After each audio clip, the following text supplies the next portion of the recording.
FRLN stock has been rallying for the best part of 1 month. Yesterday, the 3rd of October, the trading volume exceeded the 10-day average of 292,000 by 1,136.27%. Today, in this pre-market session, the trading it has gained around 52% or thereabout. And the news behind this strength, this further strength it has seen, or this rally in today's pre-market session, is that the company reported positive initial safety, tolerability, and enzyme activity data from ongoing phase 1 of 2 Galileo 1 trial evaluating FLT201 in its adeno-associated virus gene therapy candidate in Gaucher disease. Yes, that's what we are talking about now. The stock is outperforming the S&P 500.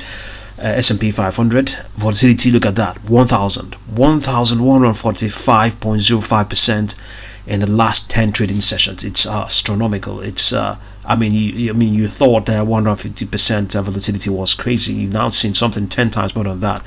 And look at what we're looking at right now. At some point, I believe in this pre-market session reached the highs of around $7, I believe, right? The highs of around $7. That's almost 100%. Yeah, that's almost 100%. Yes, and since that time, it has cooled off, leveled off. Now, the algo, the moving average, 10-minute moving average prediction is that it might spike to 5.52. It has actually reached there. And this is the 1 minute chart. So let's look at a bit further out and see what the chart is, what the projections are. Okay, the projection on its on the 5 minute chart is that it's going to get to the 10 period moving average on this will get to 5.88. And yes, and that's a validation again. At some point it reached 7.28. definitely it took almost 100%, 7.28 in this pre-market session alone. Upper projections on this 5 minute chart, we have 10.96, 10.99. Below that is 8.72. Below that is 7.95. We have 7.35, and we have 6.91. Next one is 6.50. And then around where it is, okay, or just above where it is, it's 5.93.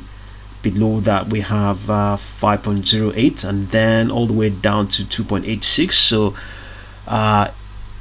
we've looked at 1 minute chart and we've looked at the 5 minute chart. Let's look at the 1 day chart and see what the projections are. On the 1 day chart, you can see this chart doesn't look anything like what we have here. It doesn't look like anything we have here. This is a better. It's not doing enough justice to the stock. If you look at this, you probably not want to even bother. But look at this. Is maybe because on this one here on Charles Schwab, it's much more compacted, so it's a lot slimmer and then a lot more, a lot more narrow, and this is too wide, and not doing enough justice. So if you look at this, you would just give up.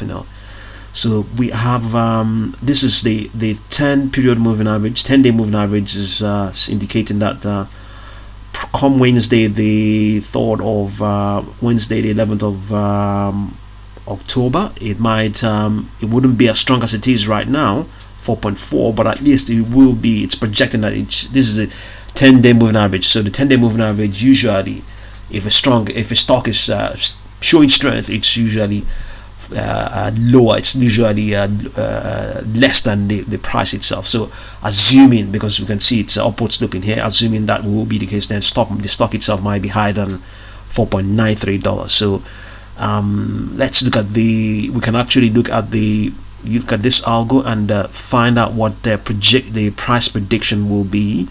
This is just a prediction, not don't take that to heart. Let's see the closing price, the projection of its closing price. Let's see, it's a negative one. And come Wednesday the 11th, it's projecting a price of $2.02. 2.02. Let's get an idea of where 2.02 is here. 2.02 is actually below. It's actually below where it was when it started to rally from on the 8th of sometime early last month.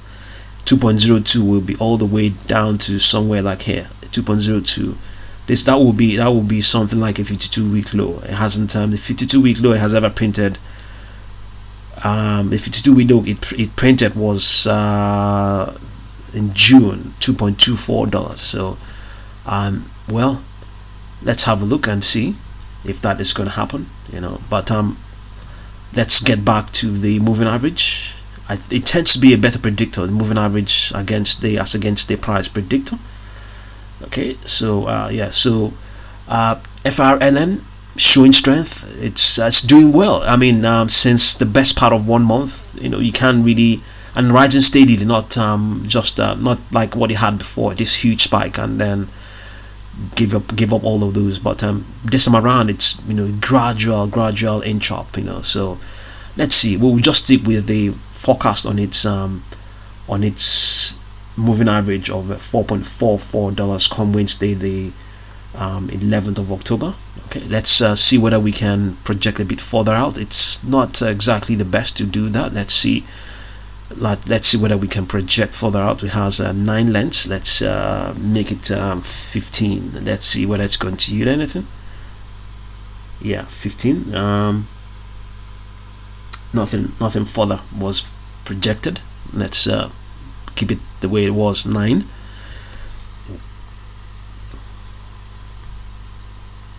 Yeah, so in any case, the stock is on the move.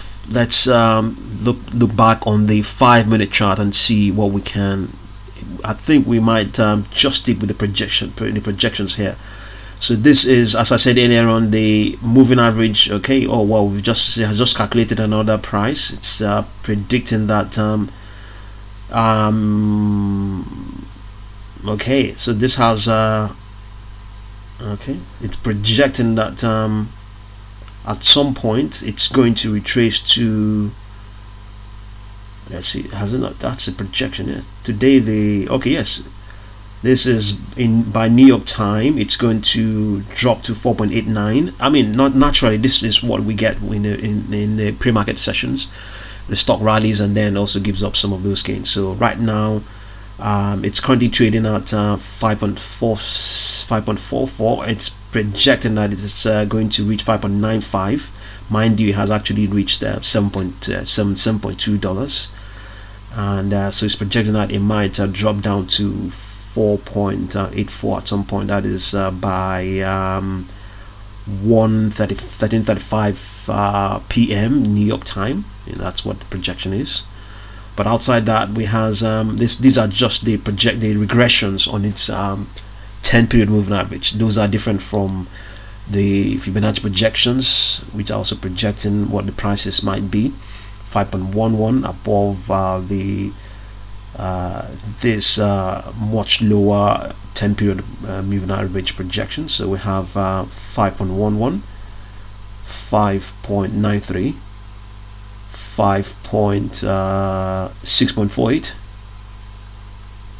6.91, 7.35, and 7.95. There's no guarantee it's going to get up to all these sort of levels. So see what you make of FRLN, and I'll definitely continue to update you. Thank you very much for watching this video.